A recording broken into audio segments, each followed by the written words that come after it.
ধরুন কোনো একদিন আপনি সেই মানুষটার মুখোমুখি হলেন যে আপনার সাথে ভালোবাসার নামে প্রতারণা করেছিল, আপনাকে প্রত্যাখ্যান করেছিল আরো ভালো কিছু পাওয়ার আশায়। কি করবেন?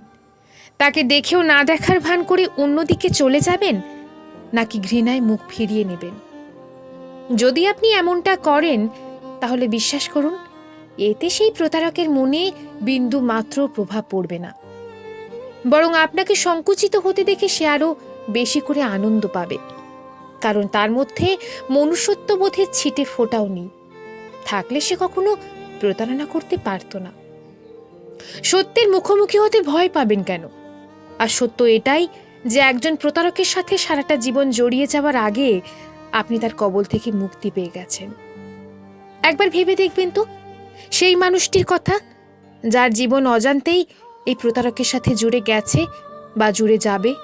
নিজেকে অনেক সৌভাগ্যশালী বলে মনে হবে আপনার।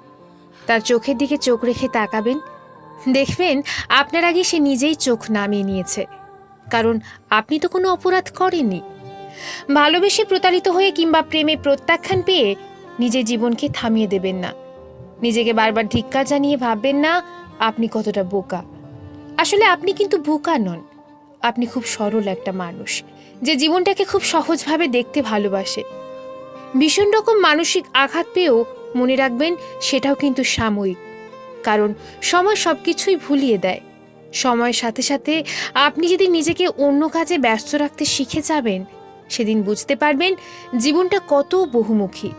শুধু সেই সূক্ষ্ম আলোকরশ্মিগুলোকে একটু খুঁজে নিতে হবে ধৈর্য ধরে। কারোর কাছে প্রতারিত হয়ে আপনি যদি প্রতিশোধের স্পৃহায় জ্বলতে শুরু করেন, তাহলে ক্ষতির সম্মুখীন আপনি হবেন। একটা প্রতিশোধের সুযোগ খুঁজতে গিয়ে অনেকগুলো গুরুত্বপূর্ণ সুযোগ আপনার হাতছাড়া হয়ে যাবে।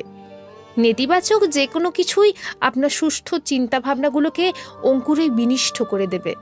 তাই নতুন করে জীবনটাকে গুছিয়ে নিয়ে ভালো থাকার চেষ্টাই করুন, কারণ আপনার ভালো থাকাটাই হবে সবচেয়ে বড় প্রতিশোধ। জীবনকে সুযোগ দিন, নিজেকে সময় দিন, দেখবেন একদিন পুরনো ক্ষতস্থানগুলো ভরে গিয়ে নতুন আশার আলো উকি দিয়েছে। কলমে অনামিকা, কণ্ঠে আমি রুম্পা বিশ্বাস।